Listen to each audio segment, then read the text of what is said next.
old saying in geopolitics, you can be an empire or you can be a debtor, but you cannot be both. For 80 years, the United States defied this rule. They printed the money and the world accepted it. They sang. All right, real quick, Shalom. I want to give all praises to Yahweh, Ba'Hashem Yahushai, Ba'Hashem Rakakadash. Double honors to the apostles and elders of Great Millstone. Salutation to all the brothers and a few sisters out there. Unto like foreigners from the seed of Abraham, Isaac, and Jacob, Shalom in the Hebrew, which means peace. This one is going to be a doozy. In other words, hey, the Wadi Yahweh Ba'Hashem Yahushai for the downfall of Babylon the Great. And I'm going to let this man speak. And matter of fact, yeah, let me let this guy do his thing. Their enemies, and the world obeyed. They were the masters of the universe. But this week, the master had to go begging. In Caracas, the United States is doing the unthinkable. After years of trying to destroy Nicolas Maduro, after seizing his planes, freezing his accounts, and putting a $15 million bounty on his head. Also publicly threatening him. Also, threatening to send military in there, bombing fishing boats, talking about it was drug related. They're clearing out the airspaces, telling people to get out of Venezuela as much as possible. All these things is taking place in real life.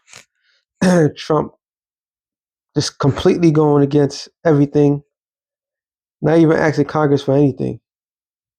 And this is what this man is saying. Washington is suddenly desperate to make a deal.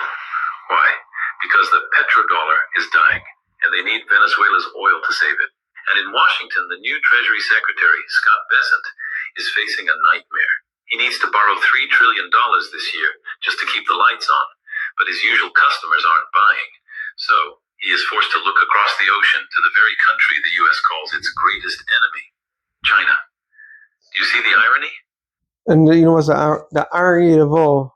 This is why, through the Spirit, we always say, let me get this real quick. Before I get there, Luke 11 and 18. If Satan also be divided against himself, how shall his kingdom stand? So the Lord asked that question because anything that's divided against itself is going to rip itself apart. And the ones that's ripping themselves apart is the Edomites. This is why prime movie Blade. There was a scene in Blade where it was Frost and he was dealing with the old timers, the old vampires. They had their way of doing things, and Frost is like, nah, humans are cattle, they're food resources. We're not supposed to make no deals with them, and so they was pushing that idea. They were infighting amongst those that are on top. Slide. So here he is. You have the masterful plan that we all know that they want. What they want from the world. What they want is to put a chip in everybody. And the reason why they want to put the chip in everybody is they want full control. But you still have some people that may be bucking up against this thing, saying it's too quick. We gotta make some more time, because they can't just crash the economy just as that. Real quick, I don't know why. Ecclesiastes 12 and 3. And the day when the keepers of the house shall tremble, and the keepers of the house are the economists. Now, Trump made a statement. Hold on for a second. Let me get that real quick. Starting on day one, we will end inflation and make America affordable again. But the word affordability is a Democratic scam. One of my top priorities will be to quickly defeat inflation and make America affordable again. I don't want to hear about the affordability. We will make America affordable again. We're going to make it affordable again. There's this fake narrative that the Democrats talk about, affordability. Affordability is a con job. We will target everything from car affordability to housing affordability. You know, this whole thing is, they use the word affordability. It's a Democrat hoax. Starting on day one, we will end inflation and make. So you hear the promises and you hear the deflection. Now, why I bring this up with this particular video, this man, despite the things that he say, his ego can't allow him to be hated. He needs to have something afloat before it's all said and done, when it's all crashed. He needs to be loved more than hated. His ego is real soft. All right? And we clearly see that. So this is why they're trying to maintain this false narrative, because remember, his campaign is make America great again, right? How can you make something great again when it was never great from the beginning? And as people are going through the things what they're going through and blaming him for it. This is why when when they asked, they did I don't know if it's a quarterly or monthly annual, not an annual, but the job reports. He fired the guy that gave the job reports. He needs to keep the people docile and loving him. All right. So the keepers of the house is the economists. They try to maintain the lies that has been bought. But once again, everyone knows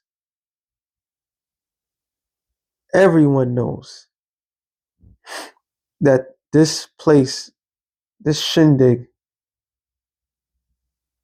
is over. Everybody could feel it. It's not the same again. It's getting much, much worse than it ever was before. So why would the keepers of the economists tremble? Because the reaction of the people. All right, this shit is not staying afloat. It's not staying afloat at all. It says, and the strong man shall bow themselves and the grinding cease, which is the job. The job market it's pretty much, there ain't no jobs. There's a lot of infighting. So when he's talking about how there's a lot of jobs, there ain't no jobs. All the tech jobs, they already give it to AI. Matter of fact, let me see if I can get this. I think a brother has sent it, Slakia. You could clearly see something going on. Nah, it's not here. It was, of all the job losses thus far, it's over 1 million people that have no jobs. It says, because they are few and those that look at the windows be darkened. And that's the future. So let me go back to this video. The United States is currently waging an economic war against the two countries that it needs the most. I worked at the IMF for many years. I have seen this pattern before. When a superpower starts begging its enemies for resources, it is not a 4D chess move. It is a liquidation sale. Today we are going to look at the two disparate deals. And there was another video telling there is a liquidation itself. A lot of these they elites, but they're not elites. They try to make their money. They try to make everything. This is why they eliminated a lot of cryptocurrency holders. All right, long ago. There's a big money grab that's going on that we are not aware of. There's some people that's making a lot of money, but everybody else is making nothing. So those that are on top, Trump and his friends, they try to make as much as they can. Okay? It's crazy. It's like before they introduce the world to their system, they try to rob everybody. Before you know what I'm saying? Because they're trying to get on a level. There's a big financial greed that's going on right now. behind closed doors. The oil deal in Venezuela and the debt deal with China. Because if either of these deals fails, the American economy does not just recession, it stops. Let us start with the humiliation in Caracas. If you want to understand how weak the American empire has become, you do not need to look at the GDP numbers. You just need to look at who they are shaking hands with. 5 years ago, the United States declared that Nicolas Maduro was not the president of Venezuela. They recognized a man named Juan Guaido. Yeah, that was actually the Obama clone, a Spanish version clone that they had. He had the same big ears, little bit lighter than Obama. He looks the same as Obama. Like they built this man in a factory because they wanted to plot a coup against the president of Venezuela. They wanted to put a puppet in office so that they could have free access to the oil. But the people did not respond to the American puppet. So this is why, and this is during Trump's administration, it was considered to be a failure. All right. He couldn't usurp that government. Remember, everything is strategic. Everything that they do is strategic. So all this stuff that they've been doing with the whole pipeline in Europe, Europe not getting no sort of gas because the United States decided, oh, we're going to cut them off from Russian oil. Then you have to supply to your allies. So they probably had it in their mind since that time. Don't worry, we're gonna take over Venezuela, which is gonna provide for Europe. But what's happened is there's a lot of resistance. And scripture says that he should be in straits before he think that he's gonna implement this new world order. He's gonna be met with a lot of resistance, and this is what we're seeing. Things are not going according to plan, which is a beautiful thing. All right, they're not gonna be able to fully commit to the things that they need to because there's always a hiccup behind it. Froze Venezuela's bank accounts. They seized their airplanes. Yeah, because was it Chavez? Was it Chavez? I believe it was Chavez, but I could be wrong.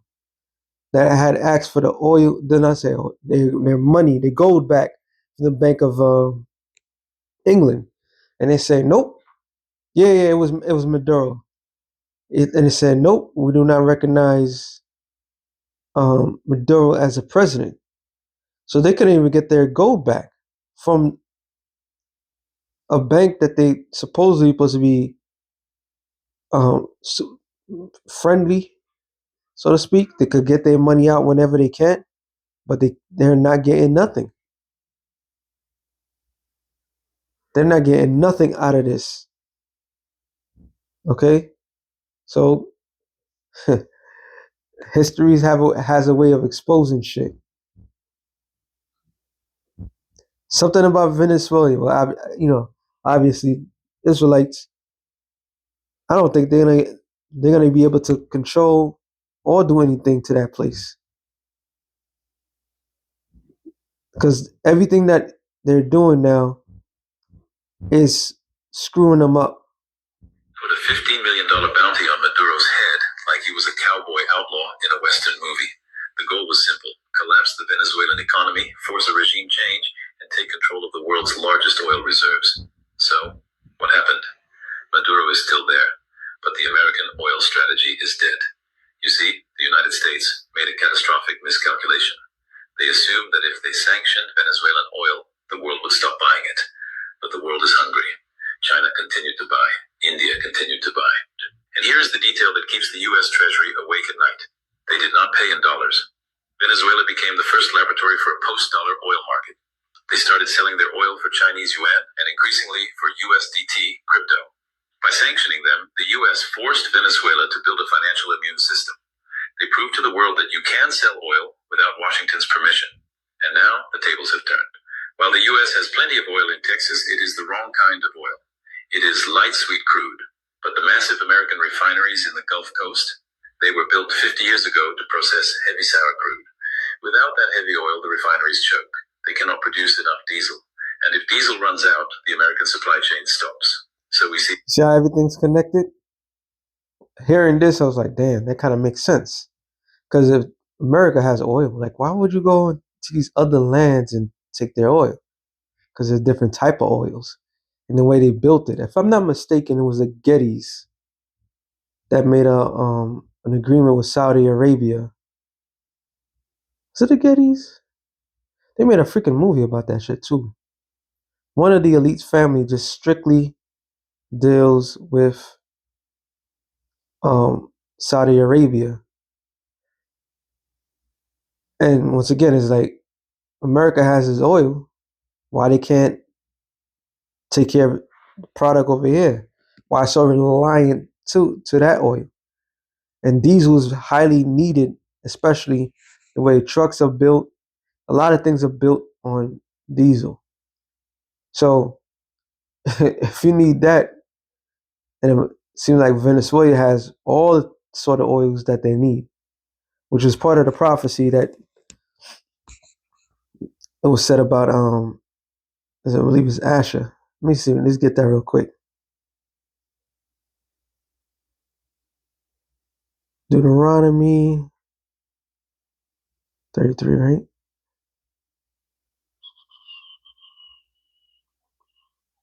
33:14, I believe. No.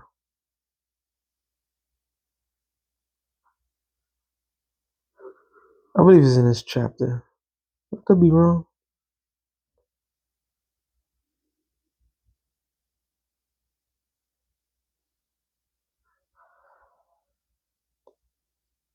Yep, 24.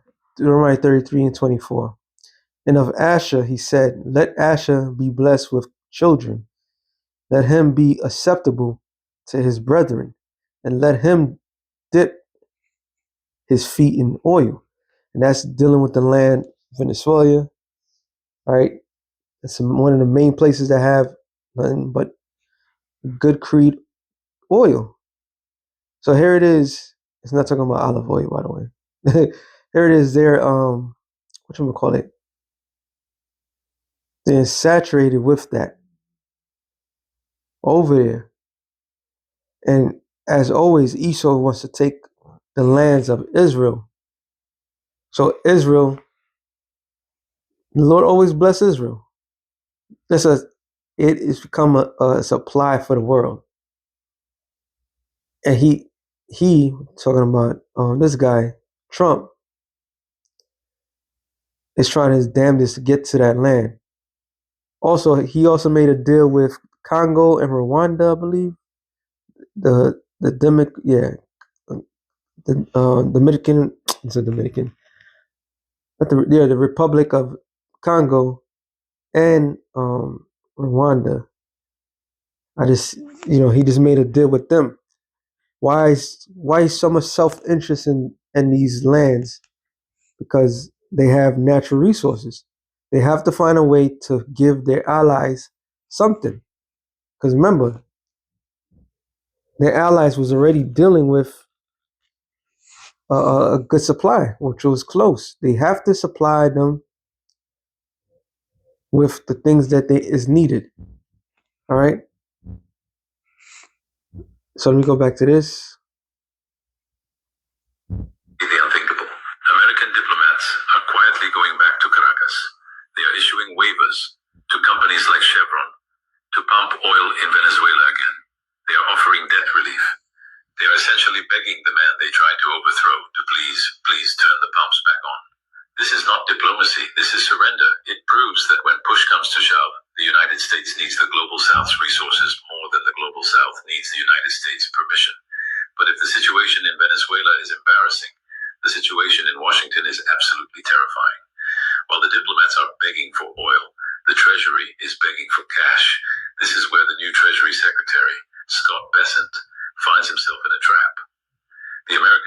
thinks the Treasury Secretary's job is to manage the economy. It is not. His job is to be a salesman. Every single year, the U.S. government spends trillions more than it taxes. To fill that giant hole, they have to sell paper, U.S. Treasury bonds. For decades, this was the easiest job in the world. The entire planet lined up to buy American debt because it was considered risk-free. But this year, the math has broken. The United States needs to sell $3 trillion in new debt just to survive the next 12 months. And the question Mr. Besant has to answer is, who is going to buy it? He looks at Japan, traditionally the biggest buyer. But Japan is in a currency crisis. They are not buying American debt. They are selling it to save their own yen. He looks at... Because it's showing that this global, this is a demolition. However, some parties are not don't know what's really going on. So there's like a panic, but it's not a panic because they already have a system that they want to put in. They already have a system that they want to install. So you could see right then and there with this information and what we know is a conflict of interest. All right. All the governments of the world are having currency issues when it comes to their fiat currency because they're trying to install the new system. And there's a lot of people that wants to make their final money grab, but they can't do it. So everything is playing out. Because we can't give this man no fucking credit for anything because he himself he's just worthless. All right. The Lord is allowing Esau to have his way of doing things, but it's going to fail. All right. Europe. They are stagnant, fighting their own recession. He looks at the American banks. They are already stuffed full of government paper, sitting on unrealized losses. There is only one buyer left on the planet with deep enough pockets to bail out the United States, China. And this is the absolute comedy of the American position. On one hand, you have the politicians screaming about a trade war. You have threats of 60% tariffs. You have generals talking about conflict in the Pacific, but quietly behind closed doors. So there you go. This is a beautiful thing, man. Let me get this last one. Jeremiah 50 and start at 7. Well, I start at 6. Flee out of the midst of Babylon and deliver every man his soul. That's why the scripture says this is not our rest. All right. Micah 2 and 10. Because you clearly see the collapse is right around the corner. Zephaniah 1 and 11 is happening. And it will happen. All right. It says, be not cut off in her iniquity, for this is the time of the Lord's vengeance. He will render unto her her recompense. And which is beautiful because we're in a time where you have to let go of this world. It's going to be hard for us, but it's going to be easy. They said you shall own nothing and be happy. Well, with the bonds that they're trying to continue to keep us in, they can have this shit.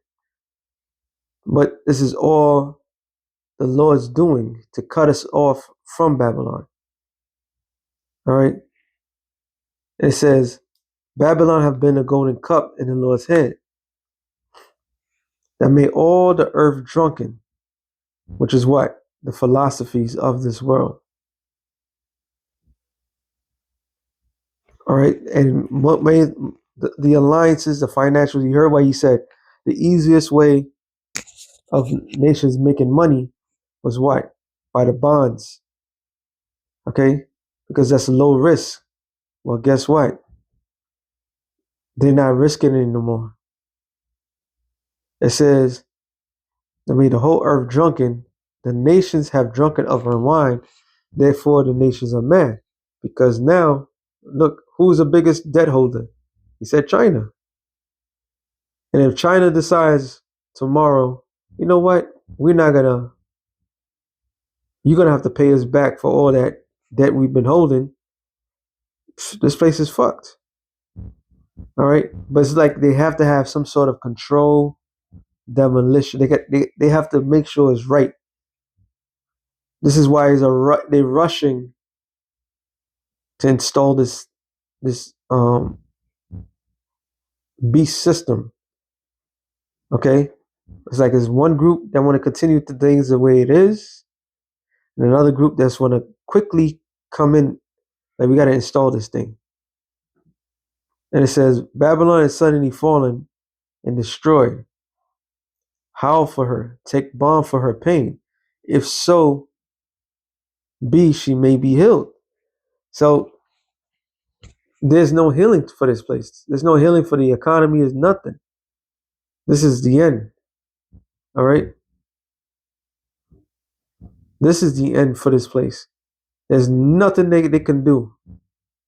It says we would have healed Babylon, but she is not healed. Forsake her and let us go, everyone to his own country. And it's kind of funny too, because they deporting people,